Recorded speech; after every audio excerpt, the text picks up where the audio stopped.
we'll try to end today with looking at governance, and then also I'll try to talk a little bit more about community.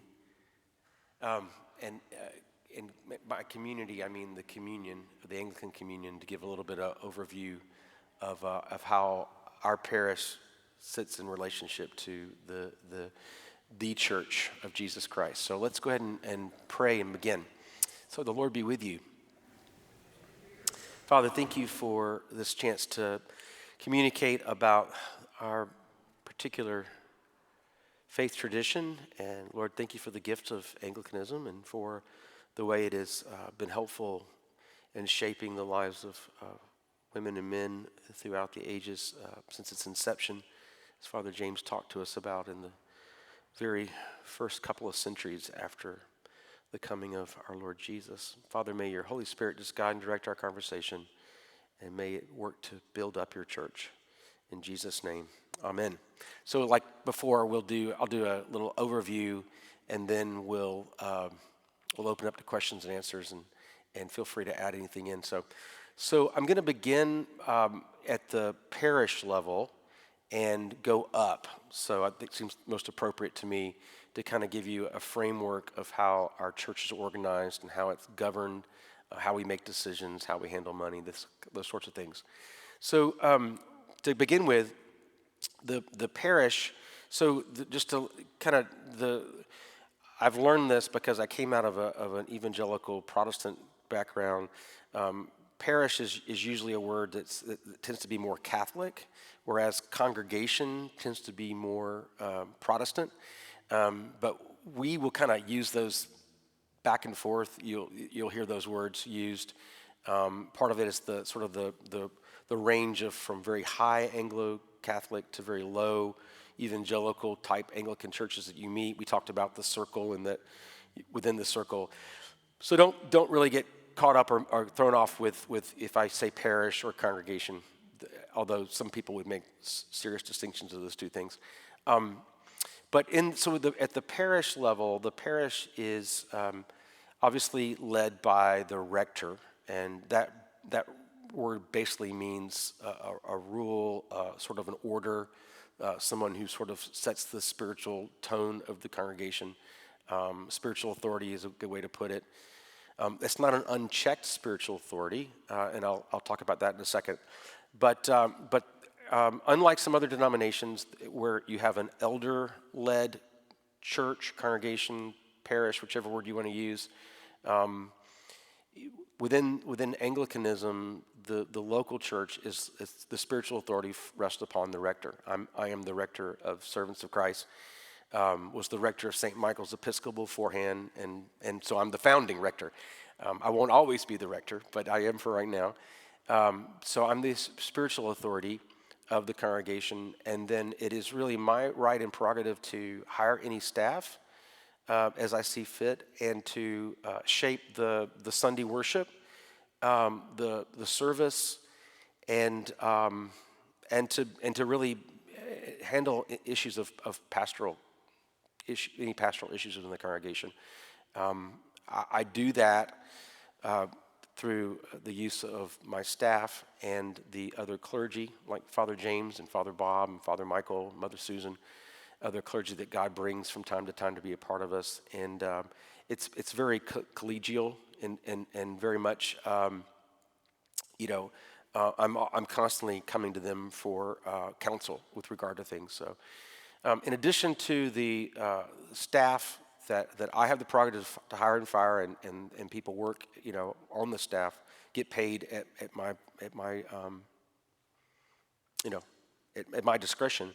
I have a couple of checks and balances. The first of which is a lay body called the Vestry, Vestry, and the Vestry is made up, and this can vary from congregation to congregation, but within our parish, we've decided on a 10-member vestry.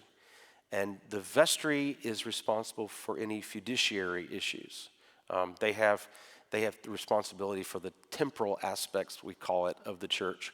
So the buying and selling of land, the spending of money, the setting of the budget, discretion about how we spend the money within the parish, that all falls to this 10-member vestry. And that's sort of the check and balance in the sense that, yes, I'm the spiritual authority within the parish, but the vestry decides whether or not I get paid or not. So they had to have the control of the checkbook, as well as counsel to the rector in terms of issues. The vestry serves as the board of directors. So if you think in terms of a profit or nonprofit organization, you have a board of directors that has bylaws that they are governed by. We use Robert's rules. We have meetings on a monthly basis where the minutes are taken, and the meetings are public to anybody in the congregation, and those minutes are recorded, and there are officers of the vestry that serve. So there are 9 lay members to the vestry. The 10th member is the rector, so that the rector actually serves as a voting member of the board. In the Episcopal Church, it was interesting. The rector was actually not a member of the vestry, which is always a little strange to me. But within our Anglican diocese and our Anglican province, we established that the rector would be a member of the vestry, and has the right to chair the meeting if they so choose. And so I usually chair, although I would love to have a senior warden that would feel comfortable with chairing the meeting. But usually they're just as happy to have me do it, so I'm willing to do that. The board rotates every year. A third of its members rotate off, and so in February, by our bylaws, we have to have an annual meeting where we would vote any changes to the bylaws, as well as we would vote to affirm those who would be replacing the exiting vestry members. You can't serve 2 consecutive terms, and members of the same family can't serve concurrently. So you could have a husband that follows his wife, but not serving at the same time, or a child, parent, that kind of thing. So our governance, or as we like to call it, polity, is representative governance, in the sense that there's very little that is done by congregational vote, which is really strange. Was for me when I came in from the Baptist church. But in a lot of ways, the way our government is set up as a representational government, so is the leadership within the church. So that 10-member vestry actually voted, for instance, to purchase this building. It was not a congregational vote.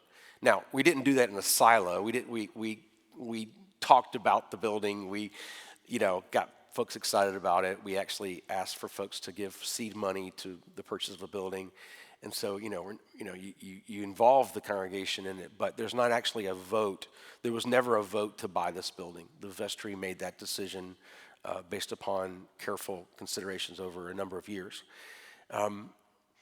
In the event that something happened to me and I was no longer the rector, it would be the vestry that would be, basically running the parish at that point, and along in consultation with the bishop, and they would call for a nominating committee and begin to do the search process for a new rector. The nominating committee will then make a recommendation to the vestry about who they think should be the next rector, and the vestry will vote. It will not be a congregational vote. Now that's in consideration with the bishop. It's in consultation, and there's a vetting process that goes on and whatnot. And but again, I just want to stress that because it's a little different from other places. So really, the 2 things that the congregation votes on are affirming the new members to the vestry and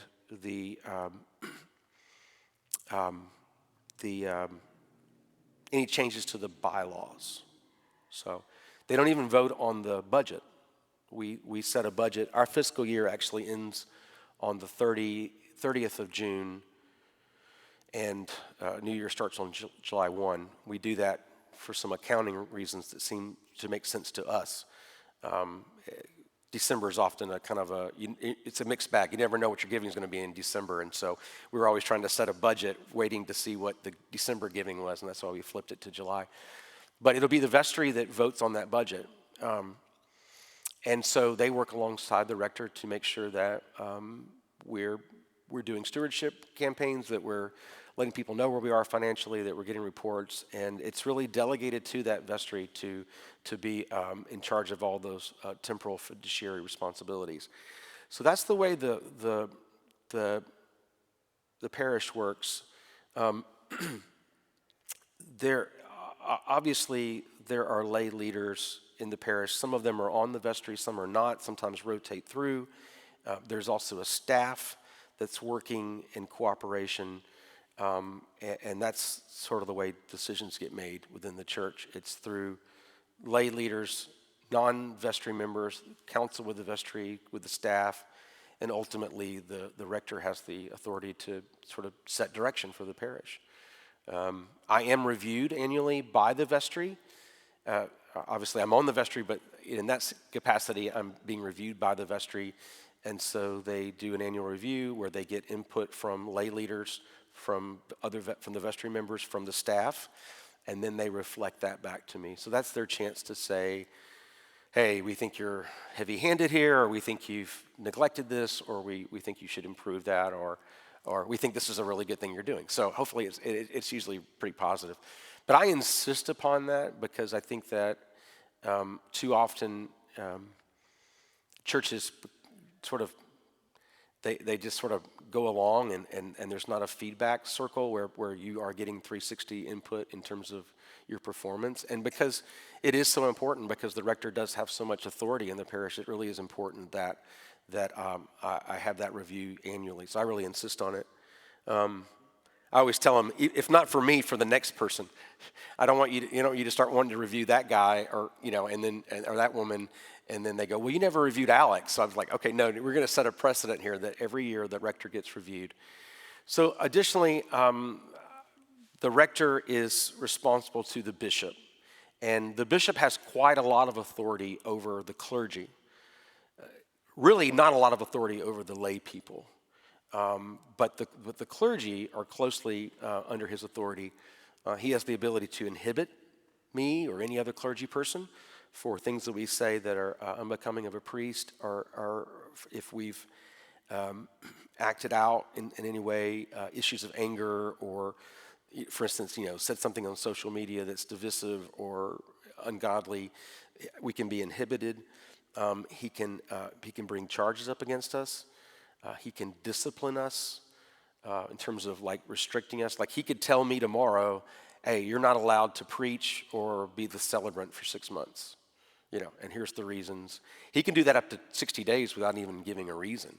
I mean, he would, I think, pastorally, but after 60 days, he would then need to present his case before the standing committee of the diocese to continue that. But so there's a lot of power, a lot of authority that the bishop has over the clergy, and I think that's a really helpful thing.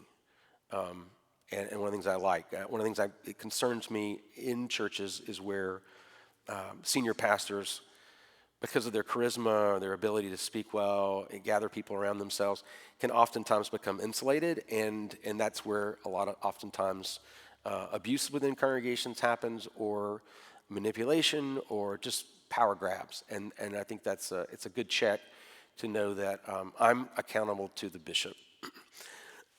So that's sort of the parish. Let me pause and just ask any questions about that before we move on to the diocesan level. Tom? The vision for the church develop? Is that the rector? Is that the vestry? Is that Yeah. collaborative? Good question, yeah.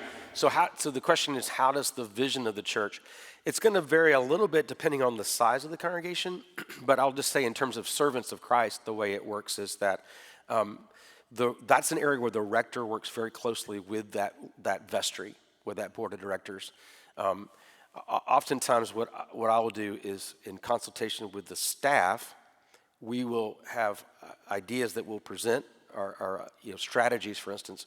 But it's really at that level of vestry that I'm interacting with lay leaders in the congregation to work to flesh out the vision for the congregation.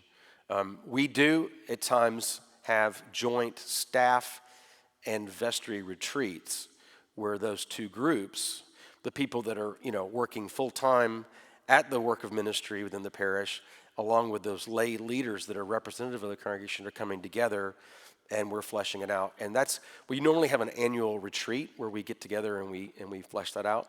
The last thing we've used is a guy named Patrick Lencioni, wrote a book called The Advantage. He's got a model for a work product called Working Genius, and we've been utilizing that to try to work out things.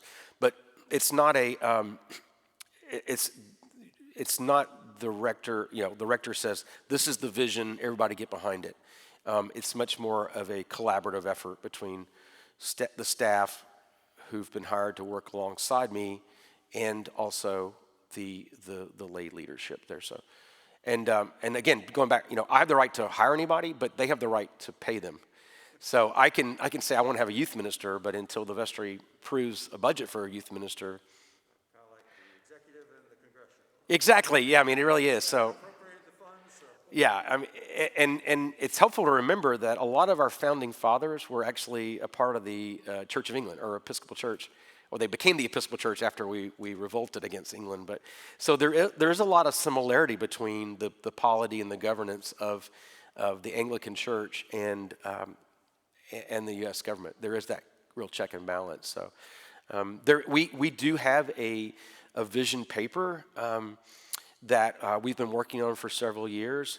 I think it probably needs to be fleshed out more detail, and we're actually, just to give you an example, vestry and lay leaders are gathering next Tuesday to have a sort of a storyboarding kind of to ask the questions. What are the questions we're not asking? What are the things that we're neglecting? What should we be doing that we're not doing? And so periodically we do those sorts of gatherings of minds. And then I will work with that, both the board and the staff, as vision continues to evolve. It's a great question. It's a great question.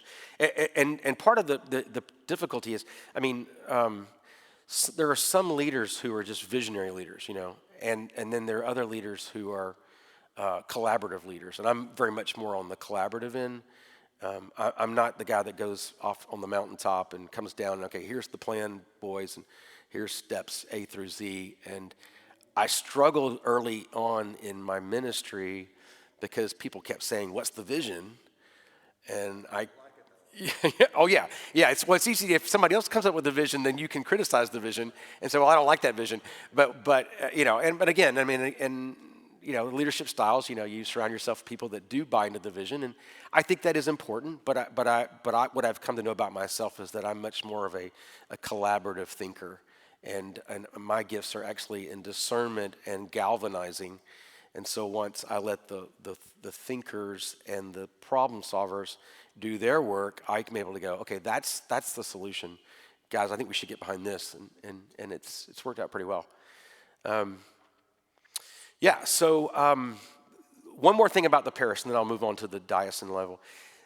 Interestingly, and this is a long side story that I won't go into fully, but our parish had a lot of controversy at a time prior to my coming, and the bishop actually had the wisdom to say, rather than electing people to the vestry, you should draw their names by lot. And we did that, and that's how the vestry was chosen that eventually called me. Again, it's a long story. I won't bore people with it, but I can tell you off, other times if you want to hear it. But when I came and became the rector, it seemed good to me to keep that model, to make sure that we weren't getting political and trying to get different factions of people, elected to vestry. And so what we do is the people that are rotating off, the 3 members, they become the nominating committee. They go through the parish directory.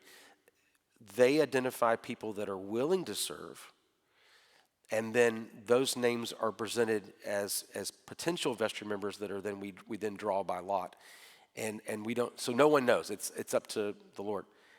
Sometimes there's like one name in there that I think, gosh, I'm not sure I want to work with that person, and that's the person that's drawn, And so I have to learn how to deal with people that I wouldn't necessarily, I mean, just being honest, So there are times there are people that are easier to work with.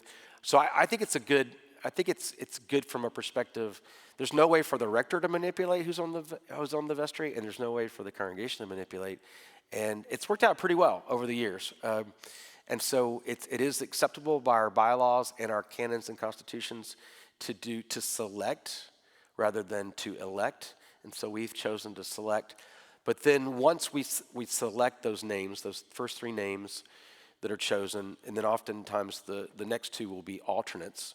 Then once those names are drawn, then the members present will vote to affirm the slate of members, new members to the vestry.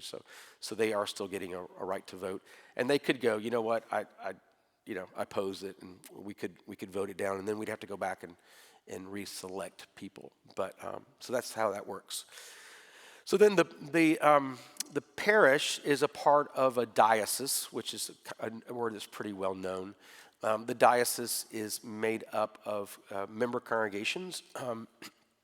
There are criteria for how you become a diocese that I won't go into the details of, but it's a certain number of churches that are self-supporting, and the fact, obviously, that they can support a bishop, the office of a bishop. And so we were one of the founding members, diocese of the Anglican Church North America. We, along with the group actually in California, of all places. So the Western Anglicans and the Gulf Atlantic Diocese were the two first dioceses to come in, to be formed, new diocese to be formed. So you hear all this stuff about Florida and California, but in that case, we were both the leaders in that. Our diocese, I best describe it as we are South Georgia.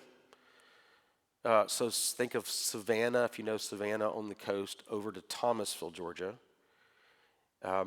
We have parishes in Thomasville. Then all the state of Florida, including the Panhandle, and then southern part of Alabama. So Montgomery is our most northern parish in Alabama, and then we have parishes in the Mobile, Fairhope area.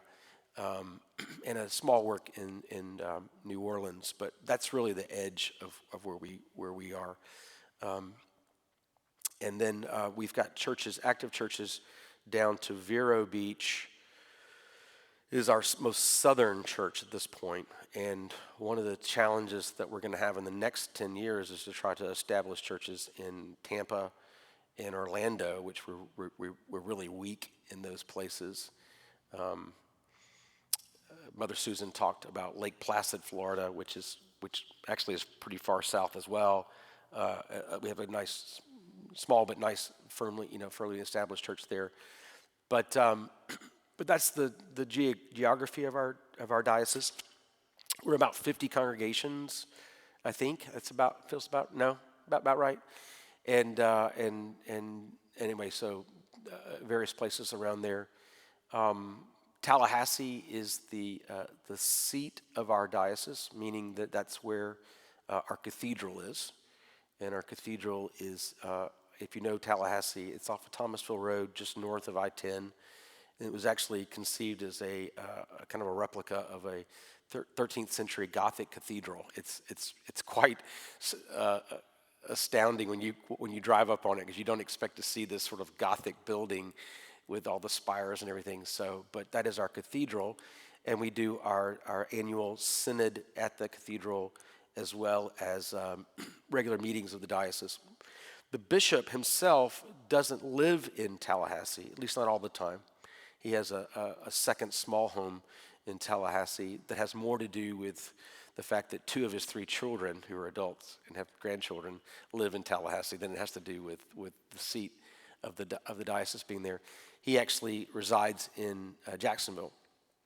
And Bishop Neil Labar is his name. Neil is getting close to 70, which is why he's announced his retirement, and we're in the process of electing a new bishop.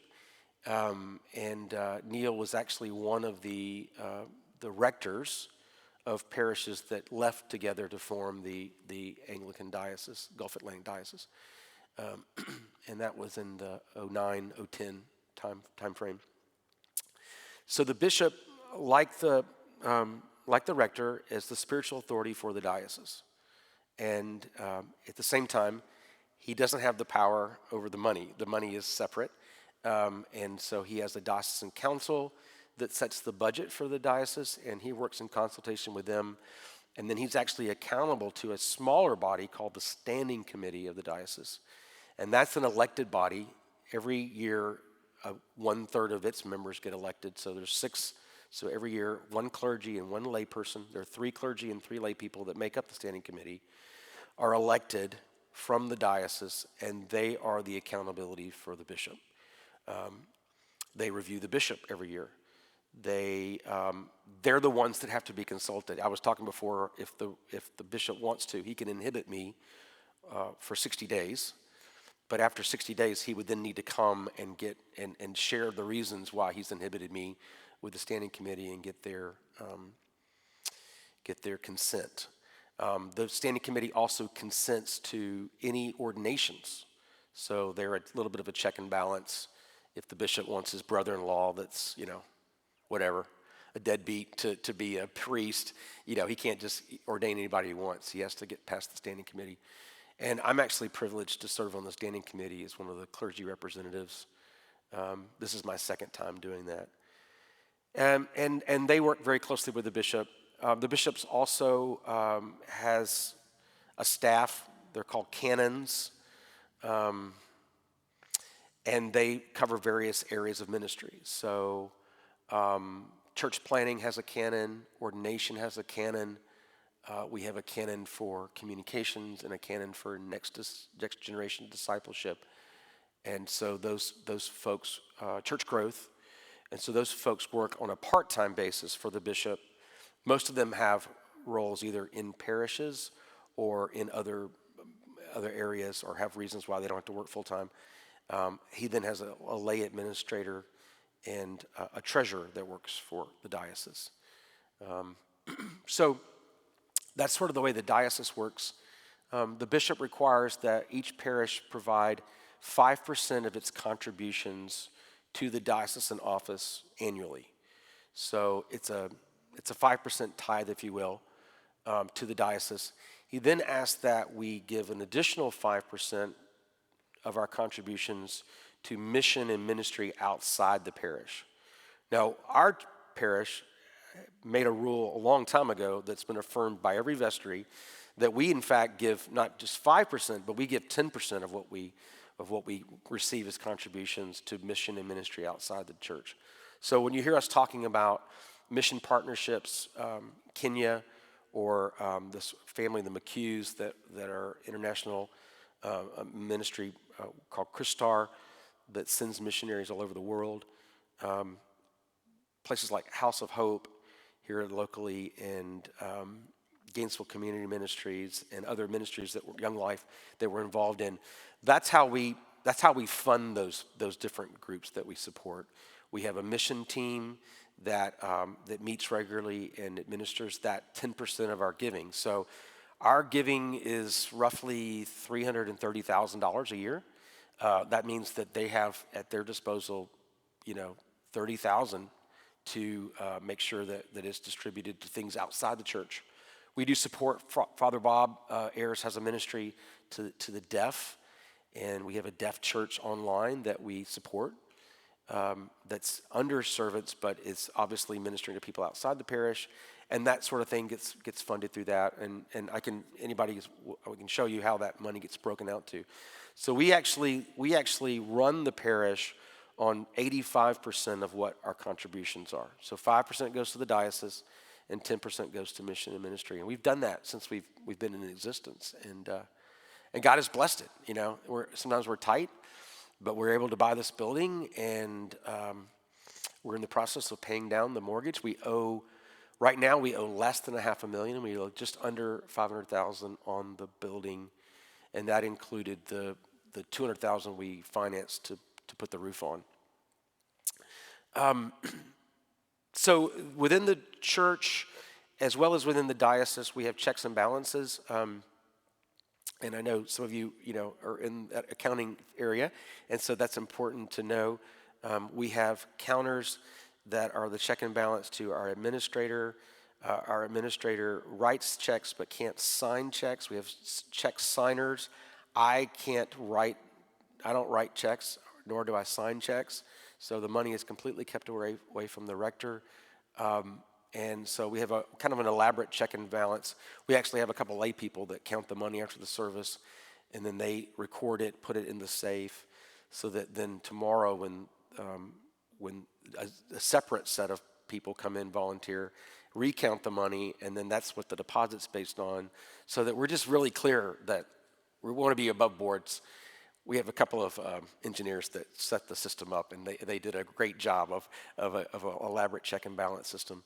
And then we're audited, internally audited. Our diocese sends the treasurer or her representative to actually do an independent audit. It's an internal audit. It's not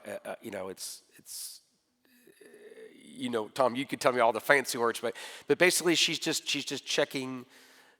She's spot checking our accounting. She's checking our controls and procedures, and then also looks at things like our ministry safe certificates to make sure that our ministry leaders are in compliance. So she goes a little beyond just the accounting. So it really is an internal audit.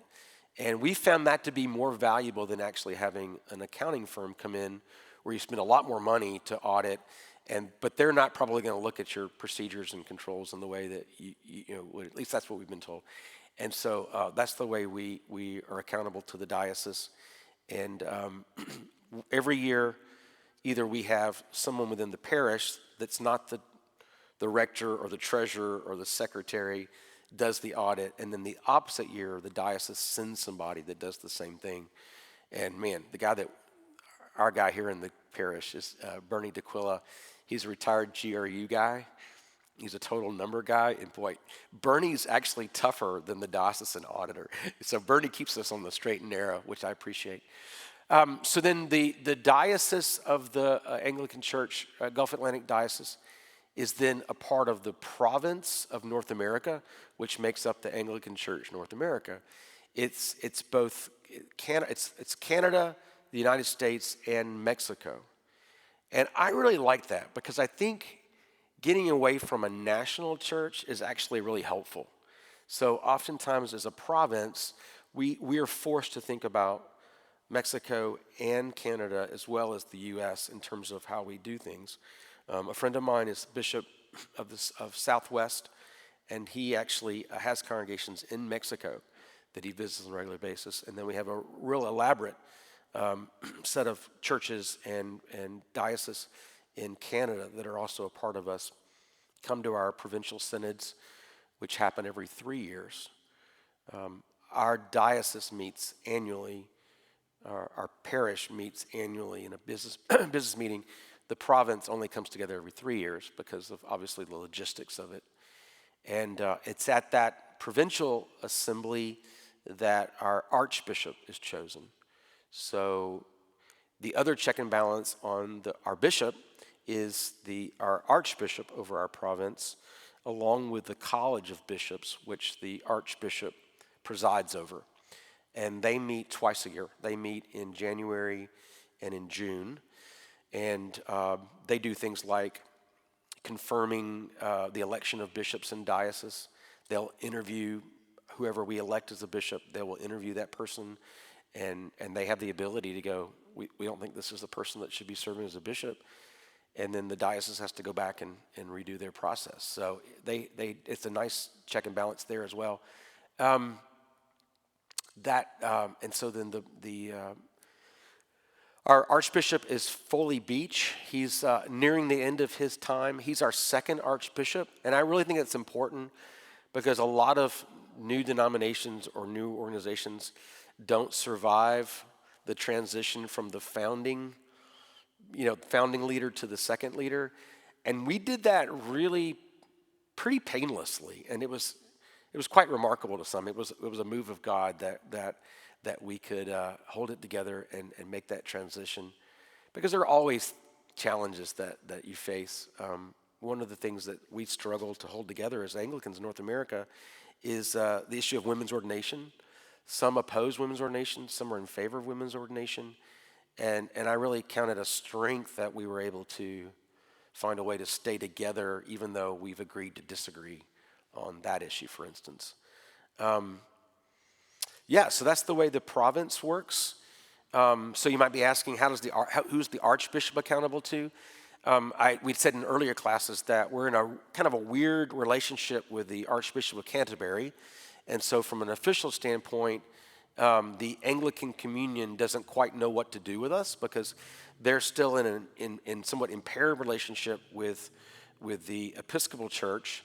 So we're kind of a parallel jurisdiction is the way you describe it. But we are actually in relationship as a province, ACNA, with archbishops and provinces around the Anglican Communion, mostly centered in places like Africa and Southeast Asia, something that's called the Global Anglican Fellowship, or GAFCON, because we originally were a Global Anglican Fellowship conference that met in Jerusalem. And so our archbishop is accountable to these other archbishops, as well as what they call the Global South Primates, which is a weird word to use, but meaning the archbishops of the two-thirds world. So I mentioned, I think in week one, that you're exploring Anglicanism at a really interesting time because there really is there is a reformation going on in the Anglican Communion, and it's over sort of how will we be defined as a communion? And will we be defined by our relationship to the Archbishop of Canterbury in England, who at times seems to have departed from the faith once delivered to the saints, and some of his councils, or will we be centered and unified around doctrinal statements and the historic faith? It would be really interesting and helpful to look at a document that's on our website called the Jerusalem Declaration, where global Anglicans, and by that I mean archbishops, bishops, priests, deacons, and lay people came together at Jerusalem and said, this is what we think should define Anglicanism, and signed a declaration to that effect. It's still fairly messy, but what you need to know is that, while in the West there is great controversy over the faith and what the faith means and how we read Scripture and how we interpret, sort of like modern ethics, it is not at all questioned among the majority of Anglicans worldwide. And again, primarily those people live in the South and in the East of our globe. So I mentioned there's 22 million Anglicans in the country of Nigeria alone. That's a huge number of people. There's 8 to 10 million in Uganda, Kenya, Tanzania, that make up a lot of the Anglican Communion, as well as Australia, Indonesia. The Anglican Church is very strong in those places, as well as in parts of South America. The Anglican Church is very strong in certain countries in South America. Northern Brazil, an area called Recife, is extremely vibrant and growing. And so one of my joys is that every 3 years we have something called the New Wineskins Mission Conference, where we draw together mission-minded Anglicans from all over the world. And that's where we get to interact with Argentinians and Brazilians and Singaporeans and Australians and Africans and then just sort of these Christians who have vibrant faiths all over the world, as well as pockets within the U.S. and Canada and Ireland and Scotland and England and so yeah, it is an interesting time to be a Christian. There's a guy named Philip Jenkins who's a professor at University of Pennsylvania, I believe. Penn State. I think he's at Penn State, and he has hypothesized that the shift of Anglicanism, or shift of Christianity, has shifted to the southern and the eastern hemispheres, and that that is the center of Christendom. We in the Roman Catholic Church, the Pope is from South America, which some people thought would never happen.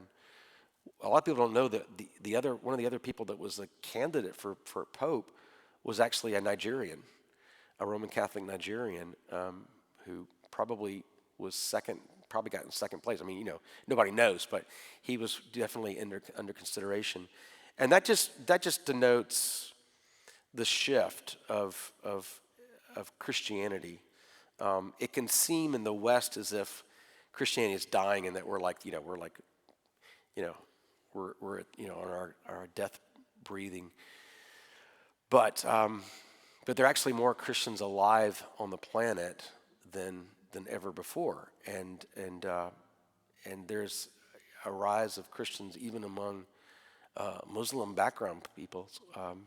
One of the things that the McHughs, Brent and Kim McHugh, teach us is that just with their work with Iranians in Turkey for over 10 years, they saw this explosion of Iranian Christians who have gone from Turkey to all parts of the West and have established really vibrant churches.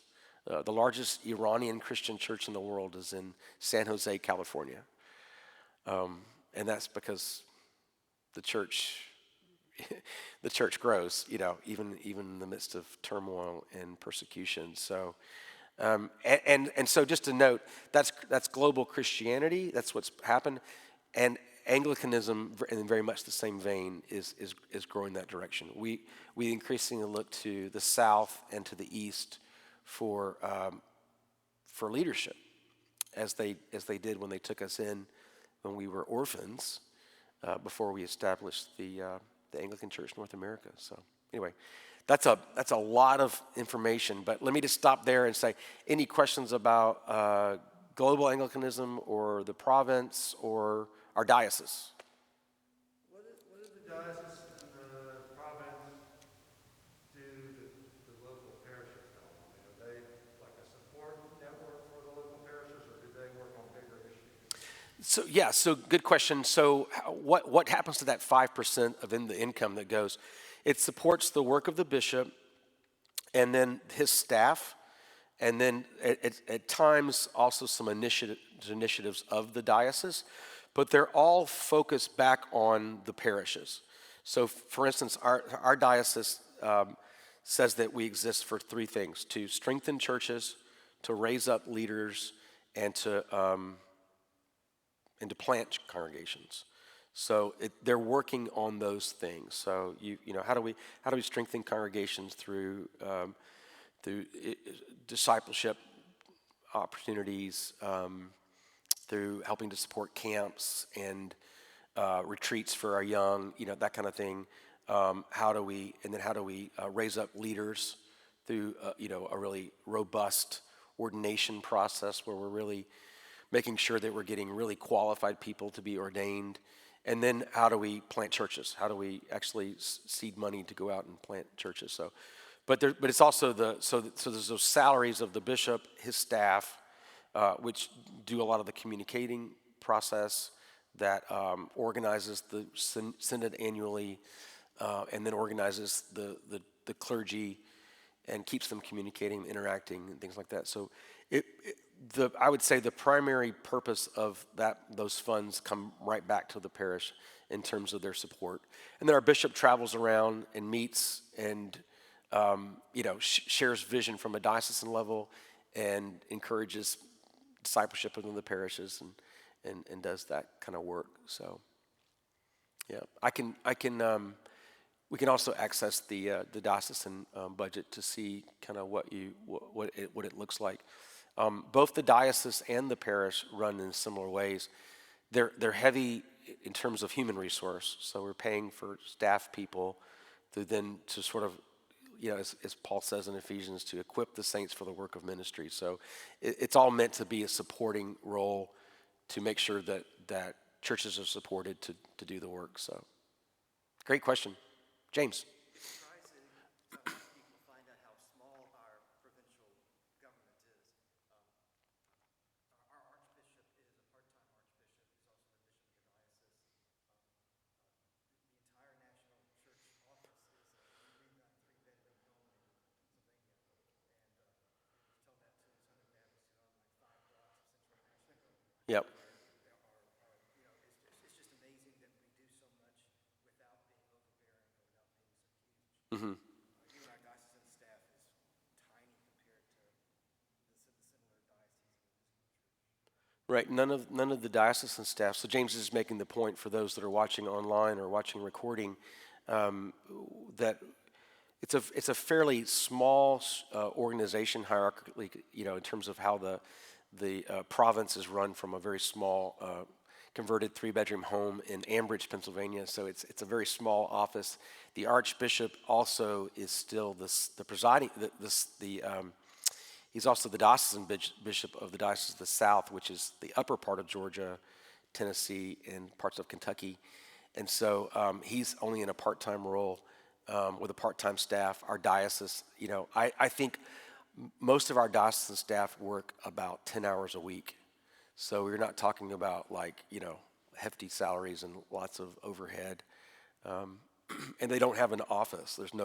There is no diocesan office. It's, sort of wherever the bishop is and wherever his lay administrator, who's only part-time, is functioning. So yeah, it's relatively small. And that's kind of I think it's the nature of startup things. You start small, but I do hope we keep that in mind, and we sort of run that same way in the parish. Tracy is the bookkeeper on Monday mornings, and then she's the administrator on Tuesdays and Thursday mornings. She only works 3 days a week, and so that's kind of the way we run. So Michael and I are the only 2 full-time employees, and we've intentionally, partially because we were scholarship from the diocese to hire Michael, and partially because we want to help Michael one day launch out and become a rector someplace else. We're investing a full-time salary in him, but yeah, other than that, the rest of the folks are either completely non-stipendiary or are part-time. So, and I think that's the way the diocese runs and the provincial office. Skeleton crew as much as we can. So, which presents challenges, but also opportunities. So yeah. Well, that's all I have to say about governance and the communion. Great questions. Anything else to add? All right, well, I got through all that, and even though I forgot my notes, I was able to remember most of it. So, yeah. Well, Father James, would you just close us in prayer? Father, thank you for this time. Thank you for the church that we're building. Thank you for using us and bringing about your kingdom. In Jesus' name, amen. All right, God bless you.